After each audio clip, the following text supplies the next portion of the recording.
और इसके अलावा आपको ये भी बता दें, अगली खबर उत्तर प्रदेश से है, क्योंकि उत्तर प्रदेश में मदरसा शिक्षा परिषद द्वारा मदरसों पर कार्रवाई का मामला सामने आया है। जिन मदरसों की मान्यता निलंबित की गई है उसमें मदरसा अशरफिया मिसबाहुल उलूम भी शामिल है, जिस पर गंभीर वित्तीय अनियमितताओं का आरोप लगा है। और क्या क्या आरोप लगे हैं, क्यों निलंबन हुआ है, वो भी ग्राफिक के जरिए आपको बताते हैं। दरअसल यूपी में मदरसों पर ये एक बड़ा एक्शन लिया गया है। आपको बता दें कि एक्शन लिया है मदरसा शिक्षा परिषद ने, ये कार्रवाई की है। आजमगढ़ का मदरसा अशरफिया मिसबाहुल उलूम, इसकी मान्यता को निलंबित किया गया है। इसके अलावा आपको ये भी बता दें कि मदरसा कुल्लियातुल बनातिर रजविया की मान्यता को भी रद्द किया गया है। तो एक्शन मोड में है उत्तर प्रदेश। और आपको बता दें कि इन मदरसों की मान्यता को निलंबित किया गया है। मदरसा संचालन में दरअसल गंभीर वित्तीय अनियमितता सामने आई थी, लगातार इसके आरोप लग रहे थे और इसके बाद ये एक बड़ी कार्रवाई की गई है। और इतना ही नहीं, विदेशी फंडिंग का भी इन मदरसों पर आरोप लगा है। और आपको ये भी बताते चले कि मौलाना शमशुल हुदा खान की भूमिका इस पूरे मामले में संदिग्ध नजर आई है। जी हाँ, तो एक बड़ी कार्रवाई के तौर पर देखा जा रहा है। मदरसा शिक्षा परिषद की तरफ से मदरसों पर कार्रवाई की गई है। कुछ मदरसों पर कार्रवाई हुई है जिसकी मान्यता निलंबित की गई है। भारतीय जनता पार्टी के नेता यशवंत सिंह का इस पूरे मामले को लेकर क्या कुछ कहना है, आपको सुनवाते हैं। एक मौलाना शमशुल हुदा जो इस समय इंग्लैंड में रहता है, उसने इसको विदेशी भारी मात्रा में विदेशी पैसों को लेकर के इस फंडिंग कराया और इसका निर्माण कराया। इसका एटीएस ने जांच किया है और जांच में यह संदिग्ध पाया गया, इसकी विदेशी धन का काफ़ी दुरुपयोग मिला, जिसके कारण सरकार ने इस विश्वविद्यालय की मान्यता को रद्द कर दिया है। तो संदिग्ध भूमिका है मौलाना की। और भी ताज़ा अपडेट ले लेते हैं, हमारे संवाददाता विकास सिंह इस पूरी खबर पर ज़्यादा जानकारी के साथ हमारे साथ जुड़ गए हैं। विकास सिंह, एक बड़ी कार्रवाई के तौर पर ये देखा जा रहा है और वहीं मौलाना की अगर बात करें तो संदिग्ध भूमिका नजर आ रही है मौलाना की इस पूरे मामले को लेकर। जी बिल्कुल, ये सहायक शिक्षक के रूप में तैनात था और 2007 से ही यह इंग्लैंड चला गया था और वहां रह रहा था।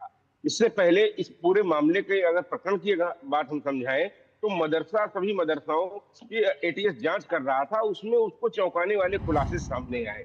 खासतौर से शमशुल हुदा की बात अगर करें तो ये लगातार जब 2007 से इंग्लैंड रह रहा था उसके बाद उसने वहीं की नागरिकता स्वीकार कर ली और भारत की नागरिक भी नहीं रहा। उसके बावजूद भी इसका वेतन और इसकी पेंशन बराबर मिलती रही, चलती रही।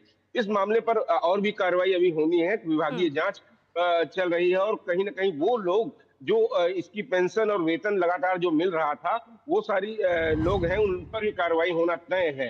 लेकिन एटीएस की जांच में जो खुलासे आए हैं वो बड़ी बात है कि यह शख्स लगातार विदेश जाता रहा। इसके संपर्क पाकिस्तान के कई लोगों से थे और साथ साथ जम्मू कश्मीर से कुछ संदिग्ध लोगों के साथ इसकी लगातार बातचीत होती थी और कहीं ना कहीं जो विदेश से यहाँ पैसा आता था उस मामले में ये इन्वॉल्व था, बिचौलियों के रूप में इसकी भूमिका थी और कहीं ना कहीं उससे ये पैसा लेता था, कहीं ना कहीं जो कमाता था। और साथ साथ जो यहाँ पर विदेश से जो धन आता था, खासतौर से कहें जो विदेशी फंडिंग की बात कहें, इसमें इसकी बड़ी भूमिका नजर आ रही है जो फिलहाल अभी जांच चल रही है। इस मामले की जांच ईडी भी कर सकती है और कहीं ना कहीं एटीएस जो जांच कर रही है उसको जो शुरुआती रूप से सबूत मिले, चाहे खान संत कबीर नगर का रहने वाला था और इसके वहां पर भी एफआईआर दर्ज की गई थी इसके खिलाफ, कई अन्य मामलों में पहले भी इसके खिलाफ कई मामले दर्ज किए जा चुके हैं। क्योंकि अब इस पूरे मामले की जांच एटीएस कर रहा है तो एटीएस की जो जांच है इसमें ये काफी संदिग्ध रूप में पाया गया है। खासतौर से इसके जो संबंध है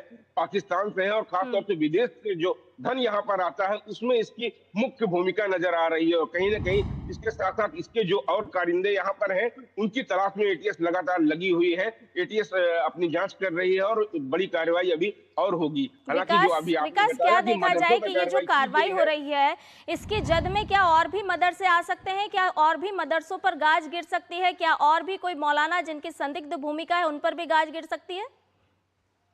बिल्कुल निश्चित रूप से, क्योंकि अभी एटीएस की कार्रवाई चल ही रही है, तमाम सारी जांचें चल रही हैं। इन जांचों में पता लगाया जा रहा है कि किस किस तरीके से, किस किस रूप से विदेशों से यहाँ पैसा आया, कहाँ कहाँ से पैसे आते हैं, इन सब चीजों के तार खंगाले जा रहे हैं और अन्य मदरसे भी इसकी जद में आ सकते हैं। क्योंकि हमने देखा था इससे पहले भी कई ऐसे प्रकरण उत्तर प्रदेश में आए थे। उसके बाद मुख्यमंत्री योगी आदित्यनाथ ने सख्ती दिखाते हुए सभी की जांच करने के निर्देश दिए थे। उस मामले में जांच चल रही है और कई अभी अन्य नाम, इसके सहयोगियों के नाम और अन्य कई मदरसा जो संचालन हो रहे हैं, जहां पर जो विदेश से पैसा आ रहा है, उनकी जांच, उसके पीछे क्या कारण है, क्या मंसूबे हैं इन लोगों के, खास तौर से पाकिस्तान कनेक्शन हो या जम्मू कश्मीर से कनेक्शन हो, इन सब चीजों की गहन जांच चल रही है। जी विकास, कितने समय से चल रहा था ये पूरा गोरख धंधा आखिर? देखिए, ये 2007 को इंग्लैंड चला गया था।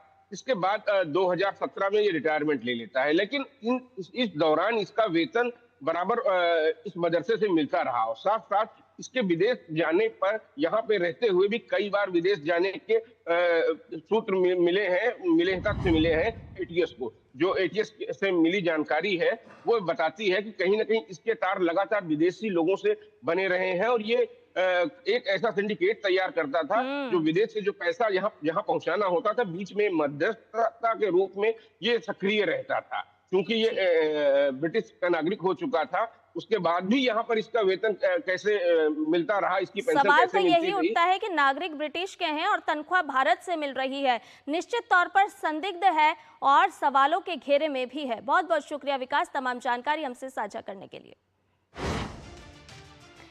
और इसके अलावा